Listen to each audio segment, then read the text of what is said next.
Media day, media day, media day. The start of the Pacers season is here. And a lot of media day is the stuff you expect to hear. Everything is rosy and happy, but there always are a lot of interesting, cool details that reveal a lot about the team. We'll cover all those today with Evan Sidery of Basketball News. Rick Carlisle talking about his expectations for this team, how he feels about the vibe of this team, his thoughts on Tyrese Haliburton. We'll talk about that. We'll talk about how the veterans and young guys will mix. Thoughts about that. Isaiah Jackson gaining some weight. Everybody gravitating towards Tyrese Haliburton. And of course, Myles Turner speaks about his situation in summer. It's all coming today on the Locked On Pacers podcast. You are Locked On Pacers, your daily Indiana Pacers podcast, part of the Locked On Podcast Network, your team every day.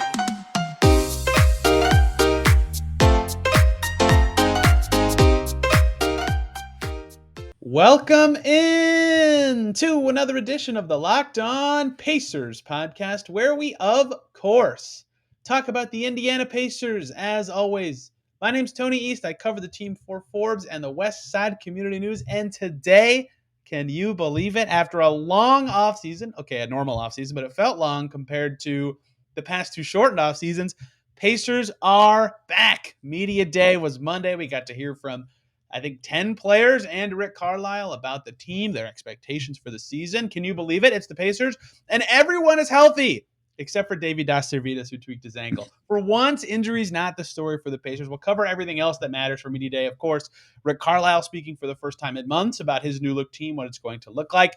Myles Turner obviously addresses like 300 elephants in the room. We'll talk about that at the end. And a lot of interesting stuff from the players about what they kind of expect for the season, how they evaluate growth this year, because I think for a younger team, when it's not wins and losses, I'm curious how the team will evaluate what is a successful year for them. Joining me to do that, you probably just heard him on Setting the Pace, and you're going to be hearing from him a lot more because he's now in the Indy market. Evan Sidery from Basketball News is here. Evan, welcome to Indy. Are you enjoying the new beat, the new people to talk to all the time? Yeah, it's a homecoming, so to say. I'm finally back here. I moved out to Phoenix about 7 years ago during college. Now I'm back here, so it's good to be back in the home stomping grounds, and good to hang out with you for the first time, Tony, these last few days to get a face to a name. So really fun, man. I mean, Pacers Media Day. We didn't talk to all the players like you mentioned, but a lot of fun today. Just getting to know the guys. Rick Carlisle was great to talk to. Get into that, of course, but really fun. It's kind of giving me like 2017, 2018 Phoenix Suns vibes. Hopefully, the same ending happens down the road, but it's a rebuild, and I don't know, they don't like saying the word rebuild, but it's most certainly is. Yeah, not that these two things juxtapose each other, but Kevin Pritchard last Thursday, you were there, says, I don't call this a rebuild, right? I think this is a build. We already have the core. And then Rick Carlisle today, very explicitly in no mixed up terms, says, this is a new era of Pacers basketball. I would consider going from one era to the next rebuilding. I think that's the term people would use. But that was the headline of what he said. He opened with that new era of Pacers basketball where he, now the coach, speaking for the first time in about since they signed Jalen Smith, I think, publicly with comments talking about this team. And the biggest question I had for Rick Carlisle was, and we'll talk about this in the second segment too, how he would define success for this team. And first of all, my first question of the year, and I got a great question. That always feels good. But he kind of talked about how it won't be about any numbers or wins and losses or anything. It'll be about the eye test for him, right? He will see growth from his players on a game-to-game basis. And I think that's a very interesting way to sort of define this Pacers season. It's going to be kind of a blank slate. Yeah, I think it's just as simple, honestly. I know Pacers fans are so used to going for the playoffs, caring about the wins and losses. It's going to be weird saying that really wins and losses don't matter this year and potentially maybe even next year or years beyond that as well, just because this is one of the most youngest rotations in the NBA. Myles Turner is only 26 years old, is the grizzled veteran of this unit, which says a lot about where this team is at right now. But like you mentioned, how you value success this year, and like you mentioned, we'll get into in a second segment more often, but like how Tyrese Haliburton grows, how Benedict Mathurin grows. It's really just all about individual development this year. And it's going to be weird saying that for Pacers fans, but that's really just the way to go about it, because when you have these extremely young cores, you can't just bet on 35, 40 wins. It's just not going to happen, especially with how stacked teams are in the East right now.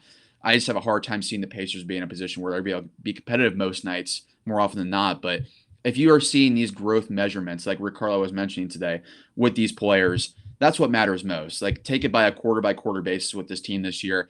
if we're talking first quarter to the fourth quarter, I imagine we'll be seeing maybe half the guys in this rotation, possibly more than that are really long-term pieces, really show individual growth marks that will really matter down the road.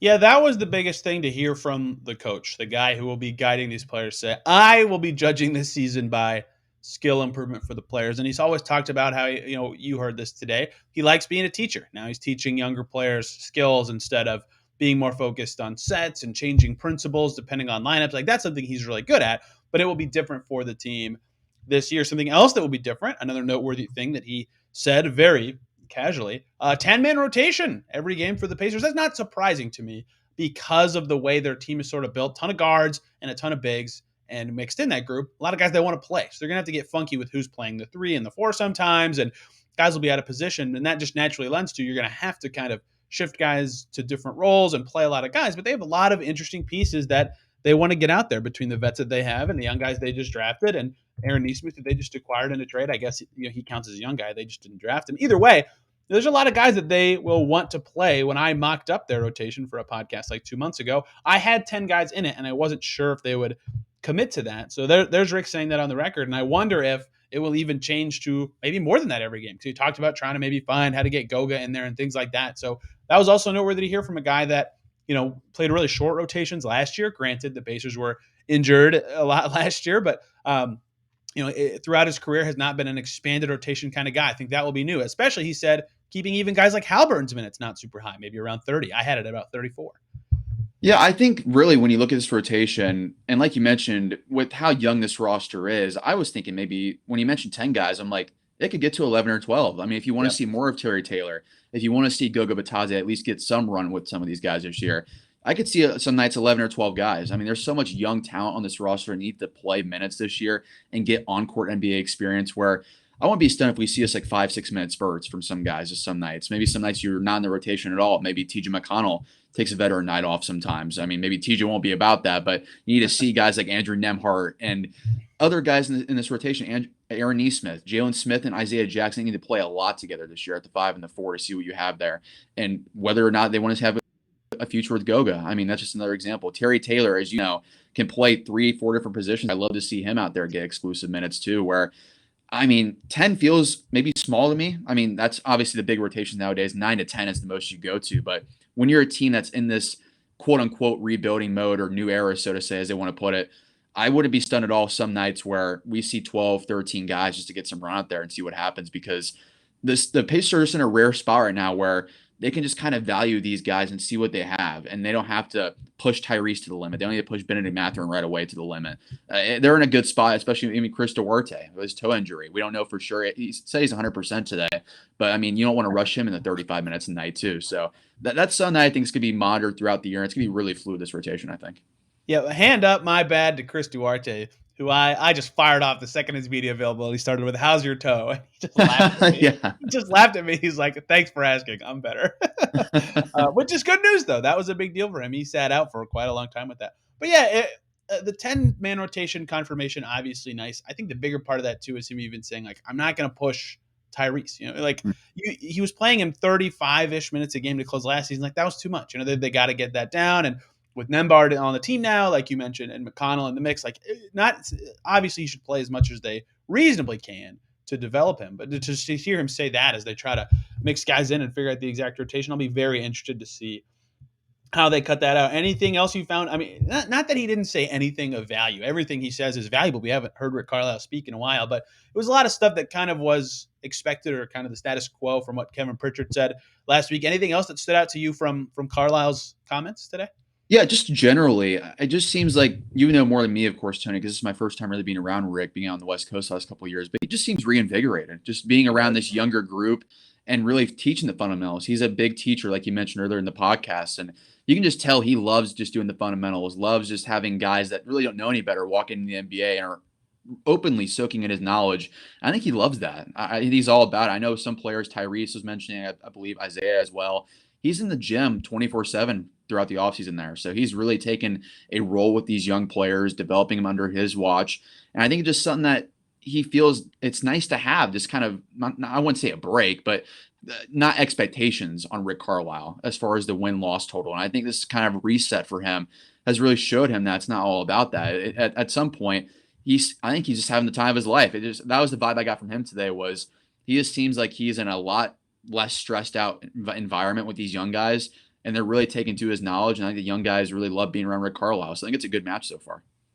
That was something I wanted to ask a lot of the players about is what has that kind of teaching environment been like, or how has it been helpful for you? Because Jalen Smith talked a lot about, and you've covered Jalen Smith for years too. You know kind of how he is, but he's talked a lot about how Rick's been really helpful for him, just the attention to detail kind of stuff, and a lot of players are talking about that today. So I thought that was all very interesting stuff and good points from you. That this young team I think has been kind of good for him, a little more relaxing, and he had high praise for a lot of these guys. I mean, of course, it's media day. Every player is like, yeah, all right. Rick Carlisle does not mince words in like the media day BS way. It's hard to explain. For sure. It's the same but different. It's hard to explain if you don't like go to lots of media scrums. But yeah, he's pretty happy with Haliburton stepping into a leadership role and how Matherin and Jackson and all the key young guys look. So I'm looking forward to seeing them this season.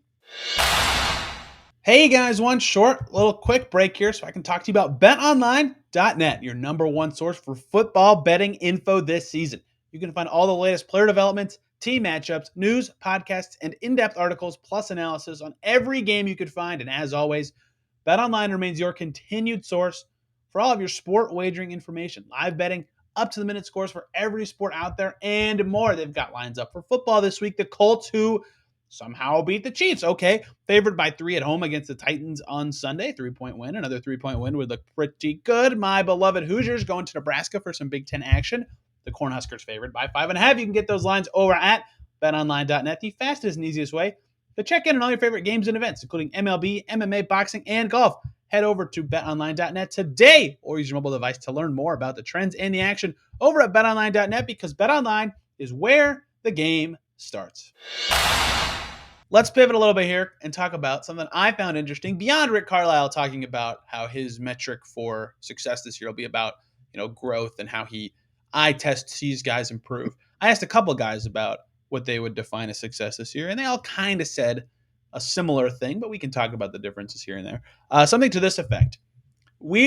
Success to I think, TJ McConnell, to sum up his comments, which I think was sort of the thesis of everybody, was we're going to be a team that plays hard for 48 minutes every game. Hey, another media day bingo card. Check that one off. We're going to play hard for 48 minutes. Yes, that is a media day bingo card. That's also not something that can be said about last year's Pacers, who after they got their stuff pushed in by the Hawks, had to literally watch the first half of the game in the locker room immediately after the game because it was so bad. Rick Carlisle talked about the team missing spirit and things like that, and him not having the team prepared to play hard every night. Like, it was kind of shocking. And look, that team fell apart last year and got broken up. But that's just like kind of unacceptable almost if you're putting a product out for your fans. So yeah, obviously I think every team's going to say that, to that effect of, yeah, we want to play hard every game. And the Pacers have to say it too, but they also have to mean it. Like, that's a big step for them in terms of their growth this year after some of the stuff they had going on last year would just be 48 minutes of a team playing hard and having a young guy behind them ready to do it if they can't. They had that as a problem last year. And until they got hurt and had to play certain guys every game, they couldn't really fall back on anybody else. So that was interesting. I think Matherin said that as well. I'm trying to think. I asked 4 guys that same question, but they all kind of, and we'll talk more about some of the other stuff they said, but they all kind of had that tune to their answer, which I thought was pretty interesting. Yeah, and I think honestly, I think a lot of it's going to help with Myles being back as far as defensively goes, for sure, because that was a big emphasis today. Was Benedict said it, Tyrese said it, it's going to be a lot easier with Myles behind us. And Myles wasn't there for most of the open Rick runs. Said it. Yeah, Rick as well. Everyone was mentioning today how important Myles is going to be early on this season defensively, because it was, like you mentioned, a tire fire at some points last year. The defensive rating was near the bottom of the league all throughout most of the last season, especially post All-Star break when Myles really went down and never came back there. So I think that's a big point there is Myles. But I think just having these young guys I'll just be curious to see, like, Tyrese, like you mentioned, has gone into a big leadership role throughout these last few months, and he's going to be holding guys more accountable. And TJ McConnell being there is going to help out a lot too. He's really taken on that veteran leader role as well. But seeing how these young guys respond to adversity is going to be really interesting to me, especially the younger guys, the rookies like Benedict, because it'll be the first time really dealing with, like, they're down by 20 points. How are you going to respond to that in the third or fourth quarter, where it might not be as easy as it was in college? Those are kind of the moments I'm looking forward to, because you're going to see exactly how these guys are tested as far as that mentality goes. And I think, just referencing back my Phoenix examples there, like Dragan Bender and Josh Jackson, Marquise Chris, they failed at that. They were not good at that, and they never really learned how to get over that hump. And I think that's what's going to be so important here, is leaning on these veterans, leaning on these guys that hold each other accountable in the locker room.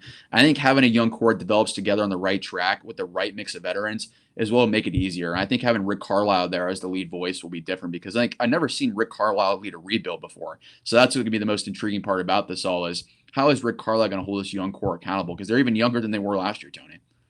Yeah, it's fascinating. Like, we almost had enough data from Dallas to really talk about how he could do this, right? He got Luka, and then they were bad, and they got better, and they made the playoffs, and he's gone, right? So we have a 3-year path of Carlisle pushing a rebuild, but not like the apex or like what it was at his best. And his contract only has 3 more years now. I don't know how much longer he'll coach the Pacers. I don't want to talk about that today or guess. But either way, the only sample, at least in the modern NBA times, I guess you could say, probably not Detroit. Either way, the only time he's had to grow with a young team, they got better every year, but you never got to see what it was like at the Mountain. But I agree that in principle, the vet young player combo is pretty good right now for that sort of growth mentality the Pacers want to have.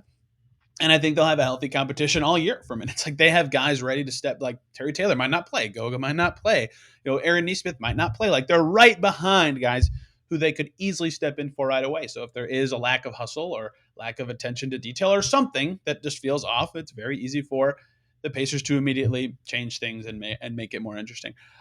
Something else that was mentioned about Tyrese Haliburton, getting guys in the right attitude. And I think it's fascinating looking at the Pacers this year and seeing this in camp is Myles Turner is the longest tenured Pacer, and James Johnson and TJ McConnell and Daniel Tice are the oldest Pacers, and Buddy Hield's been around for a long time. But every question about leadership, about who's guiding the team, about who's the bubbly guy that everyone's attracted to, was about Tyrese, right? He is a third-year pro who's played like 25 games with the Pacers, and he's already the guy that's getting all the praise as a leader. People are gravitating toward him and the type of person he is. And I think that is to the tune of how they'll grow and kind of attract as a young team and improve. Very interesting already that he's sort of taken on that responsibility.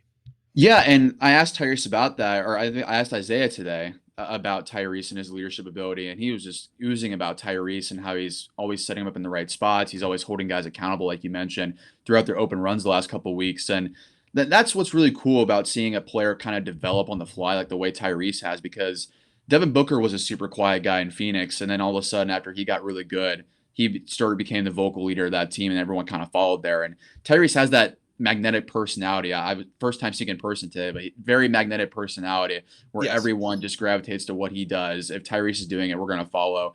And that's just kind of a really cool mentality to have for a player that was really kind of reserved and shy his first year in Sacramento, watching up close in Phoenix, where he really wasn't demanding much. He was kind of just watching and learning on the fly. And then once he got to Indiana, kind of the switch flipped there. And it's kind of empowered him even more throughout this offseason, where they're building a whole team around this guy. They're building exactly how they want to around his biggest strengths. And I think that's also giving Tyrese a really big boost mentally as well, because he can go in there and say, hey, I'm the new face of the franchise. We need to do it my way or the highway. Like, it's as simple as that.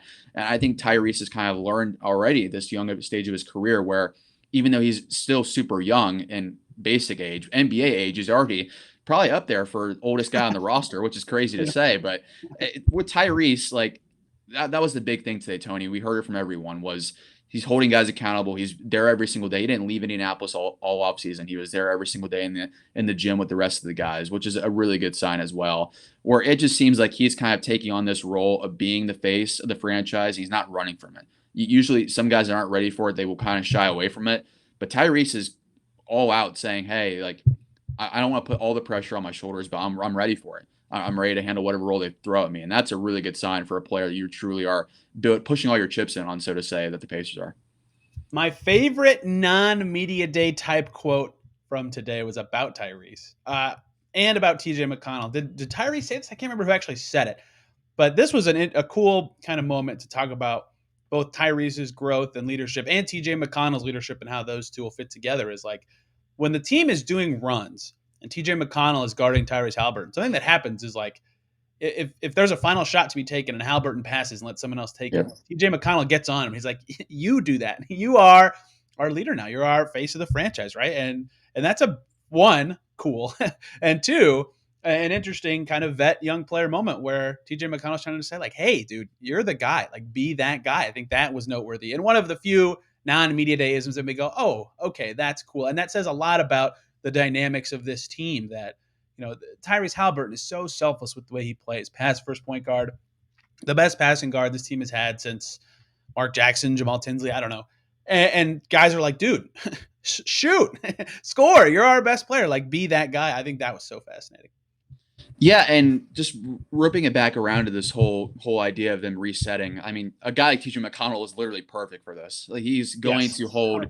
Everyone accountable. He's not going to care if he's playing 15 minutes a night or 35 minutes a night. He's going to go out there, bust his butt every single night for them. And he's a perfect guy for this. I mean, TJ and Tyrese, I asked Tyrese about just having TJ around, and he was just bubbling over about TJ's always on him. He's always making sure that, like you mentioned, the same story about he's going to push me when I need to do the shot. And when I'm not, he's going to get on me. Like, he's a perfect guy to soak up knowledge for, a mentor for Tyrese, where he's just a perfect guy to have. I mean, there's really not much, like Tyrese said to me today, like, there's no negative thing you can say about TJ McConnell. There literally isn't. No, it's just a cool thing to have, honestly, when you look at TJ McConnell with how he's mentoring Tyrese Haliburton and how they're going about that. It's just a perfect guy to have in the locker room.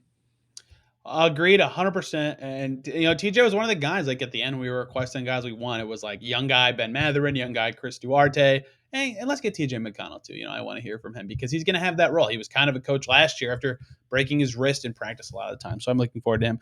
The last non-Myles Turner division thing I want to bring up, and this is peak media day talk, but hey, I want to cover it. Isaiah Jackson, lots of weight gained by Isaiah Jackson. Hard to tell standing right next to him, but he was eating 4 meals a day, he said, this offseason, and lots of protein shakes so he could beef up. And that's something that will help him quite a bit as long as it, and he said that part of it was like keeping the speed and athleticism while beefing up. But that'll be big for him, especially as he transitions into being what I would project to be the backup center this year. And what was it? 20 more pounds. Who told us that for Isaiah Jackson this summer? So I'm looking forward to seeing what that looks like when he actually plays. Yeah, I believe Kevin Pritchard said on Thursday 15 to 18 pounds. And I don't know if that was the exact number Isaiah said, but you would know more than me being around him last year. Did he look fit like that much different, Isaiah? Like, you tell? More like round out, muscular. I don't know what the right word is. He didn't look like substantially bigger at all. Okay. No, because like I know like NBA Twitter muscle watch. Like, I hate that stuff. Yeah, I know. Like that's the prototypical muscle watch right here. Right. Is Isaiah Jackson. But yeah, it didn't look like he was super like bulky like that. But you could tell he's framed out a little bit, and he's definitely going to be able to hold up more physically. Because Isaiah even mentioned that to us today. Is like my body was breaking down at some points last year. It's the physicality of the game. I couldn't handle guys. He didn't say this openly, but he couldn't handle like the guys like Joel Embiid more consistently. Now, like he's still going to struggle a little bit. It's going to be a lot easier for him to kind of stay on the court in those situations where I think last year he was just didn't know much about the game as far as NBA strength conditioning goes. Now the coaching staff and the front office challenged him. They're like, go out and gain some weight, gain some strength. Looks like he's done that. So that's the big thing with me. I'm the most intrigued by on this roster, honestly, even more so than Tyrese and Benedict, is Isaiah, just because he seems like just a moldable ball of clay, Tony, where he can do all these things. Kevin Pritchard mentioned this on Thursday. There's been jaw-dropping moments from Isaiah where the whole gym stops. Benedict said the same thing to us today, where who's been the most impressive guy in open runs? It's been Isaiah Jackson. So that's what I'm really intrigued by, is what kind of jump do we see from Isaiah Jackson? Because he was a freak athlete at Kentucky. We saw flashes last year for Indiana. If he takes a notable jump this year, Tony, he kind of could be the underrated guy we're talking about 6 months from now, where he's a bona fide member of this core, where I think as Pacers fans, you should be really intrigued to watch this guy's growth this year. Get it? A notable jump because he's so athletic. I am the funniest person ever. Yeah, I mean, and he got a lot of praise last year, but again, like I've been saying a lot today, like media day is a lot of like, oh, this guy's the best ever and can do all these things, and I was like, Yeah. whatever, he's a rookie, but he actually could like guard 5 positions and jump higher than everybody else. So seeing how that particular player grows and reads the game better will be fascinating in year 2. Oh, for sure. Speaking of the elephant in the room, Evan, we can't avoid it. Myles Turner couldn't avoid it. Myles Turner is the elephant in the room. He was in media day for the Pacers today. I thought Scott Agnes nailed it, asking him the question straight up. Did you expect to be here today? Right? Because he's had that kind of offseason. They tried to sign Ayton, who had, by the way, if you have not heard this, Pacers fans, go listen to DeAndre Ayton's very short and somber answer about being back with the Suns. 4 total words, I think. Yep. Yeah, it was something. Anyway, Myles Turner, always fantastic at handling these things publicly, but his first public comment since, let's see, they tried to sign Ayton. He's been in trade rumors for the 100th time. Again, like this one's different because he's in a contract year. So he said, yes, he will address the elephant in the room. He will talk to Baz for the first and last time. It won't actually be the last time, but it will be a while before there is another time because Chad Buchanan confirmed last week he'll be on the opening night roster. Either way, Myles Turner opens with, first of all, the typical professional Myles Turner stuff. It's just a business. Like I get it. The contract situation is what it is. But this time he had a little more of the tone of like, he paused before answering the question about if he expected to be here, and he has more perspective after being in the league for 8 years. It's just a little different this time heading into the contract year. So he's handled it all like through his whole career. Like this dude's been in trade rumors every offseason, every trade deadline cycle, basically since Sabonis became a starter, which was in 2018. It's like 4 years ago, like 10 cycles of trades. And he always handles it really well. And he did again today, despite, being non-committal on extension talks. Again, I think he still has handled this all very well. Absolutely. I mean, you couldn't find a better answer than what Myles Turner gave to us today. Just no throwing anyone under the bus. Wasn't any shade. It was just like, I do my job. I understand it's a business.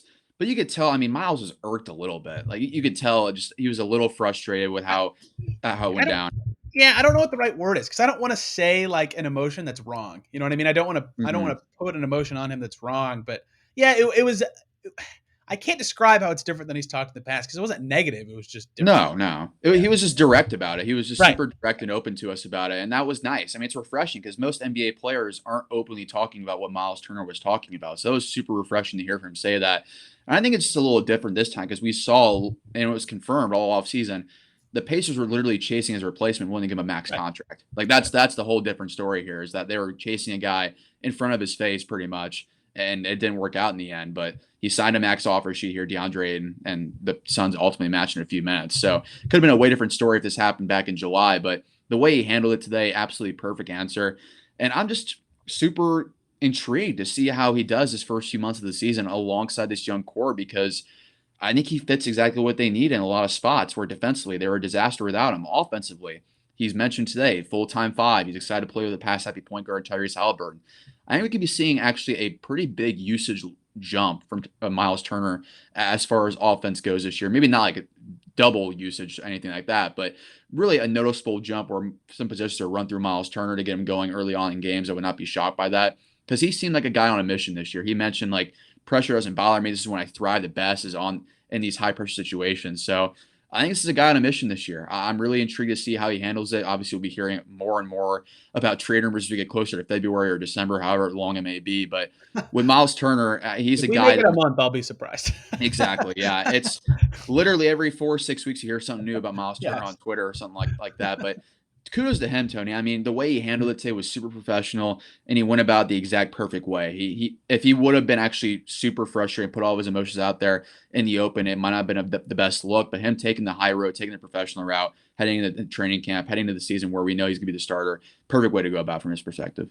I will give him a lot of credit because even last year, he did that chat with Jared Weiss where he said, "Hey, like I want a bigger role on this team. Like I've been here for so long. Like I want a promotion." Like he could have been I don't know what the right word is, abrasive about that in the media and been like, "Yeah, this is my stance." But he was very, even the next day they played a game and he walks in for me and he's like, "All right, let's talk about this. Like I want to answer your questions." Like he's very forthcoming in those situations, which not every player is, and I really appreciate that about him. That said, look, media day words are media day words. They can be sloshy and not true, and I think the actions will back it up, right? Like he talked about, and I think that was a big quote. You nailed it on here. I love pressure. I perform better under pressure. I think it's exciting. Like, yeah, that's great. Okay, go play. Play well in the games. I think a lot of Turner's response to the summer we'll figure out on October 17th, and not just in one game, but over the course of the season, as he's playing the position he's always wanted to play, as he's playing with a point guard who can get him the ball in the right spots, as he's playing on a team that really believes in him, but still he has an uncertain future with. We will see how much, if at all, it affected him, or if he could just come out and be the same Myles Turner and be good. Like that will be very revealing to me. Now, to the Pacers' credit in this too, it sounds like, despite trying to sign Ayton and flirting with the Lakers to some extent, I don't think that those talks ever were very expansive. Either way, it seems like they have also done a good job. One, of doing the thing they always do and keeping a player in the loop. But two, Rick Carlisle went to his camp this summer. They had, Rick told us today they had dinner at Rick's house, Myles' house, whatever, one of their houses. They had dinner and talked for a long time about Myles Turner and basketball and his future and things like that.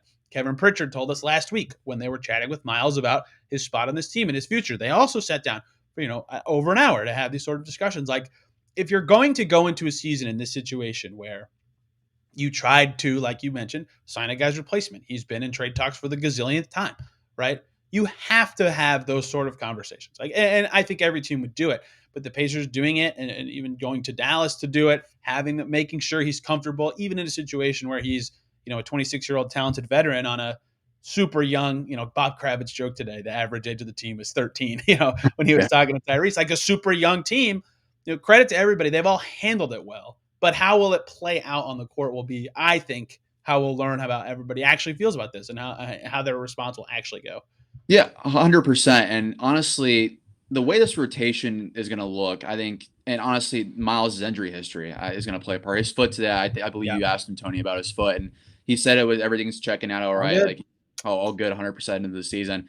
But the question is, if you're in the Pacers perspective and you want to see Isaiah Jackson, Jalen Smith play a lot of minutes, maybe even Gogas or Daniel Tice mixed in there as well, how much are you really going to put on Myles' shoulders early on in the season? Because you don't want this same thing to happen this year, where this is his final year in his contract. There's value there that you can't really waste there if you're going to actually deal Myles Turner in the next couple months. So that's honestly what I'm looking forward to. Not looking forward to, but I'm kind of curious to see exactly how that all shakes out, because you see a very motivated Myles Turner, a guy who wants to prove the doubters wrong, but you also can't put him in a spot where you're running a lot through him. You're playing him 30 plus minutes a night, because exactly what happened last year could happen again, and it could really bite the bullet that time for the organization. That's an impossibly tough balance too. Like when I've talked about the swings of like what it could look like for Turner in either direction this season, it's like, obviously the good thing for the Pacers would be if a starting big on a different team gets hurt. Like, awesome, yeah, a new Turner destination, but it could also happen just as badly to them, where Turner's the guy that gets hurt and it doesn't go as well. The other thing Myles said, the last thing I wanted to cover for today, is when he was talking about the younger players in the team, he talked about expanding their potential. I thought that was a really interesting way to talk about his symbiotic relationship with young players. It wasn't like setting them up for success, and he will naturally just be a leader, a captain if they have them again this year, because he's been around for so much longer than everybody else. Yeah. But expanding their potential, I thought that was a really interesting way to. He mentioned that with Tyrese first, and then Jalen Smith, I think, was the other one. And I think that's a very interesting way to put it. Like being a floor spacer, being a shot blocker, being able to help them understand what they need to do on a good team run, a well-spaced offense, on a quality defense, things like that, expands their potential. I thought that was a good way to put it, and a good way for him to kind of say, hey, all this happened. Okay, whatever. Here's what I'm going to do for this younger team. Yeah, and honestly, this is a general basketball term that you probably heard a lot, Tony, but Myles Turner for this team especially is a great connecting piece for sure. Yes. Just 100%. Offensively, defensively. He's going to make Tyrese look better. He's going to make Benedict Mathurin look better, Chris Duarte, Jalen Smith. Defensively, he's going to help everybody, just based off how it was last year. And you hope to see internal improvements from everyone else. But Myles Turner, as we know, Rick Carlisle said again today, best shot blocker in the NBA. So we know the value defensively they have in Myles Turner. So he's a guy to me, whether it's a high usage, low usage role, he's going to make everyone around him really look good, because his strengths really complement everyone else's strengths, and his weaknesses really aren't shown that much around this team. So I think that's a really good thing for Myles Turner, is that he's in a good spot where he can show his value, but also help out the guys at the same time, where and it's not going to lead to a lot of wins, obviously, when they're playing, but you're going to see a lot better improvement from a guy like Tyrese. I'm really going to be curious to see how that pick and pop is going to be with him and Myles. We haven't seen it yet, surprisingly. 0 minutes between Myles Turner and Tyrese Haliburton. 0 minutes. 0 minutes between Turner and Haliburton, and Turner and Heald, and Turner and Matherin, and Turner and Duarte and Turner have played together, and Turner and Smith. It's going to be all new for a lot of people this season. Evan, anything else that we missed from media day that stood out to you? We also talked to Ben Matherin. He gave us all the rookie answers. Yeah. Things are great. He thinks of it well with Tyrese. Oh, wow. But you got to ask him. I'm still curious about these answers. Talked to Buddy Hield. He was asked about the trade stuff, and he said the same things that every player says. I can't control that. Did anything else stand out to you? Yeah, I mean, just generally, just being around the team really for the first time this last week or so, you can just tell that the energy with this group. I know I mentioned earlier Rick Carlisle being reinvigorated, but this young core, I think, is taking a full advantage of just growing together. I mean, you could tell like Yeah. a lot of guys were here in Indy all throughout the summer. You don't really hear that much around the NBA where a team stays, and especially like a small market like Indy all summer long to grow together to get better. And that's a really cool thing. I mean, like I mentioned, it's not going to show up in the wins and losses, but that camaraderie, that chemistry they're building already for an extremely young group, I think is actually a really cool thing that you can already tell. Like Benedict and Chris and Tyrese and all these guys, they're already cracking jokes together. They're having fun together. They already know each other's tendencies like that. So it's really cool to see a young core kind of develop this way where Tony, I mean, you haven't really experienced it much around here either, where it's been a lot of veterans. It's been a lot of win now, win now, win now. And now it's like long-term plan. We have this long-term window. This is a retooling or resetting, like these sort of things where these young guys can kind of capitalize on that and kind of make something out of nothing, so to say, and try to see what happens there. So I think just generally the energy around this team, even though it's not going to lead to a lot of wins this year, it's really cool to see just kind of the chemistry in this team kind of building on the fly. And having a veteran like TJ McConnell, I think throughout, especially this season, is going to be really important because he seems like a really underrated guy in this whole thing where he's going to, I think, hold the group together a little bit.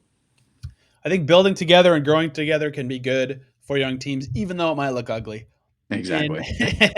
in the very first year. And you alluded to something that I would like to paint the picture for everybody listening before we get them out of here. We were very blessed this year because they did. So I don't want to describe the St. Vincent Center too much, but we come out of this elevator and we have this little waiting room usually before practice, and then they bring us into the court.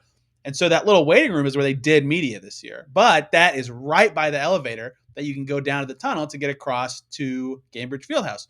So players, after they did their media duties, have to walk through the room, and they were always messing with the guy doing media when they would walk through. Yeah. So if you watch the videos on Pacers.com or hear someone's recording and you hear a lot of random giggling or laughing or someone shouting in the background, that's usually why. And I very much enjoyed that we got to see those interactions. Those are always just as revealing as anything the players have to say. Everybody, thank you for listening and making it this far.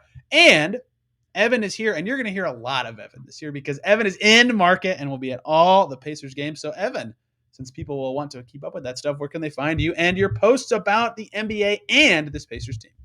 Yeah, so I will be covering the Pacers a lot this year, still being a national role as well. But it's really fun, and I think it's refreshing for me kind of being around this team. So you guys can follow me on Twitter, as you guys can see down low, at Sidery.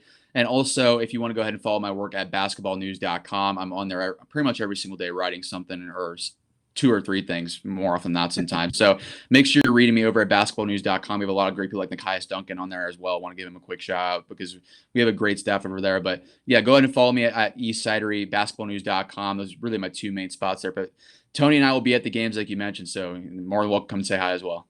That's right. That's right. Evan is a good follow to have, as is Basketball News. They've been killing it since their founding like 2 years ago now. My gosh, time flies.